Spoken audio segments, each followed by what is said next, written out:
You ever have one of those moments where your life changes with the sound of a knock and you just know deep in your bones that nothing will ever be the same? Yeah. Mine started with a foreclosure notice, a pair of designer heels stuck in my rotting porch, and the sharpest set of blue eyes this side of a country club staring me down like I was something she'd scrape off her shoe. And that was the moment I learned my late uncle's worthless cabin was about to spark the biggest fire this HOA had ever seen. Let me set the stage. 2 weeks before everything blew up, I was holed up in a cramped apartment in Columbus, rewiring light switches for people who treated me like a ghost.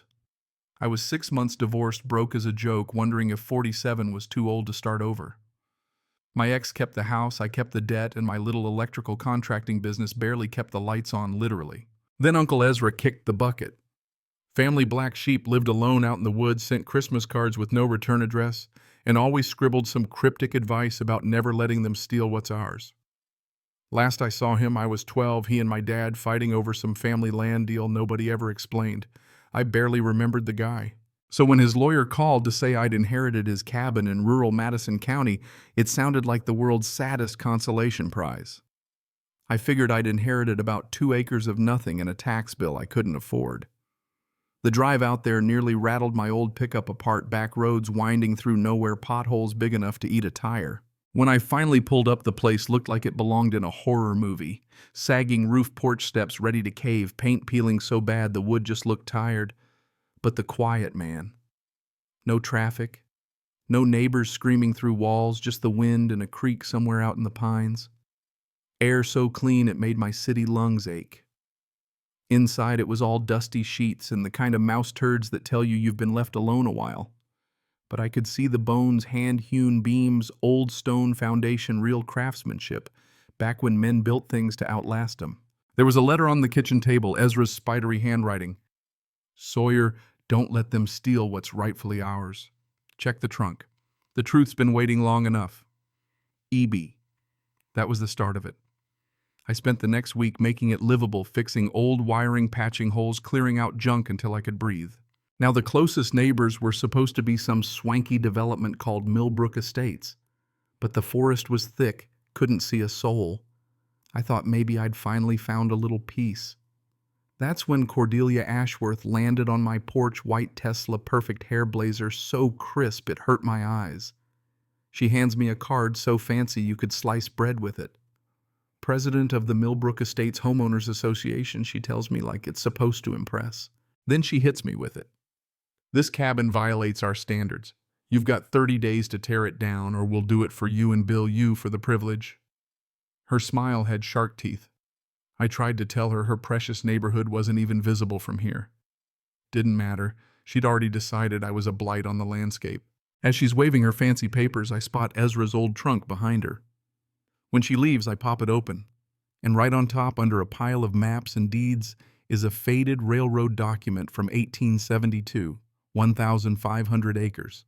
Turns out my family had owned all this land, including her entire precious Millbrook Estates, for over a century. Her community of manicured lawns and luxury pools built on stolen ground. She'd threatened the wrong man, but rich folks don't back down easy.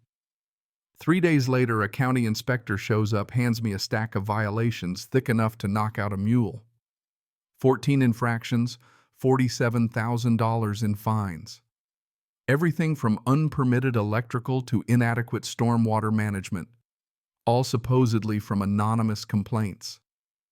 The inspector's face goes red as a fire truck when I ask if Cordelia put him up to this. I sat on my porch with those papers, feeling that same helpless anger I felt watching lawyers gut my marriage, just getting steamrolled because I couldn't fight back. But this time I had Ezra's trunk full of ammunition. I spent that night reading old deeds, tax receipts, letters. Ezra had been fighting these HOA types for 30 years, letter after angry letter refusing to back down. And then I founded a stack of HOA correspondence, threats, counter-threats, even a recent letter from Cordelia calling him a nuisance and a criminal. But Ezra never signed away his rights. Not once. The next morning I drove through Millbrook, snapping photos, Tesla Chargers without permits, fences too high, pools built too close to lot lines. All stuff I knew from years wiring McMansion's rich neighborhoods break just as many rules, they just hide it better. That night, my printer ran hot as I filed 127 code complaints on every violation I could document, photos, measurements, the whole 9 yards. 2 days later, the inspector's back looking like he'd swallowed a cactus. Suddenly, my violations didn't seem so urgent. Maybe we can work something out, he mutters, offering to drop my fines to $1,200.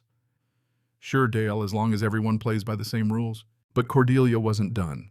She brought a lawyer in a Mercedes and tried to buy me off $500 for a permanent easement to let their water line run through my land. When I refused, they threatened lawsuits for tampering with community infrastructure. So I went hunting for their precious water pipe, found it running through my woods big as a highway, and a maintenance shed built right on my side of the line. A trip to the courthouse confirmed it. In the chaos of an old computer modernization, nobody bothered to get an easement. 30 years of free water running through my land.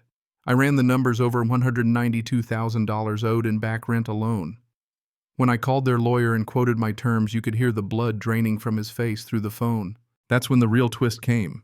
Maya, an old friend and union electrician, reached out.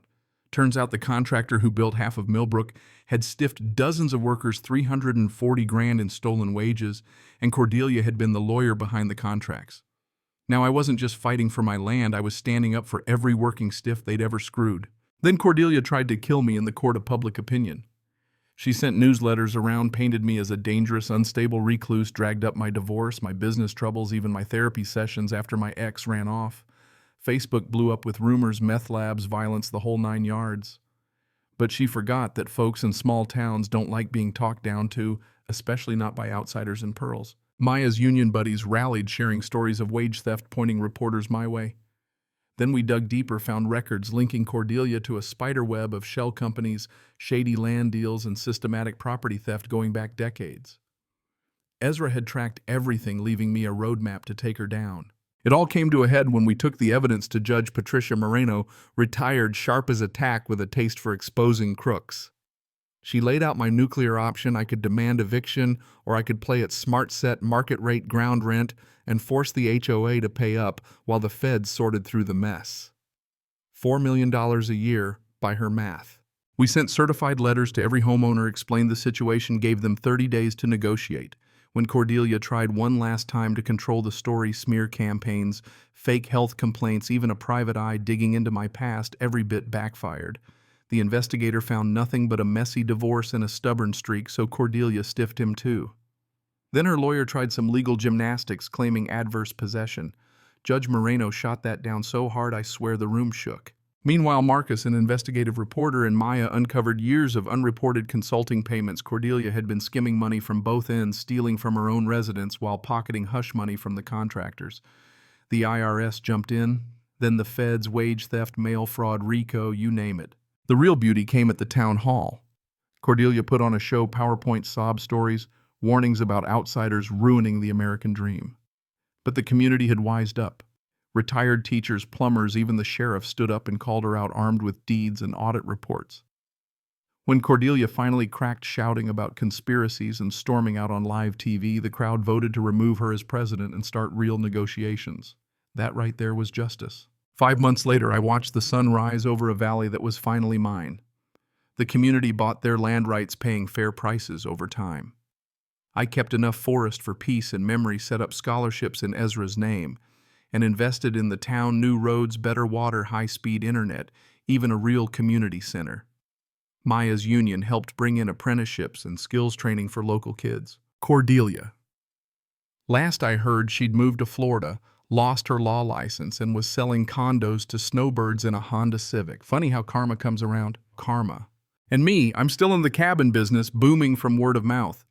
Amanda, the reporter, won an award for breaking the story, and we're dating now, which still surprises me more than anything else. But the real lesson: systems built on greed only last as long as good people stay silent. Ezra fought for years with nothing but stubbornness and a paper trail. I just followed the map he left me, and a whole town got justice. So what do you think? Was that real justice, or just another power grab with better paperwork? Where's the line between standing up for what's yours and holding on too tight? Have you ever taken on someone with more power and money and won or lost? Drop your worst HOA nightmare in the comments. Tell me where you're watching from and hit subscribe. if you love seeing bullies get what's coming to them. Because trust me, this was just the beginning. Sometimes David doesn't just beat Goliath. He makes sure the whole town sees it happen.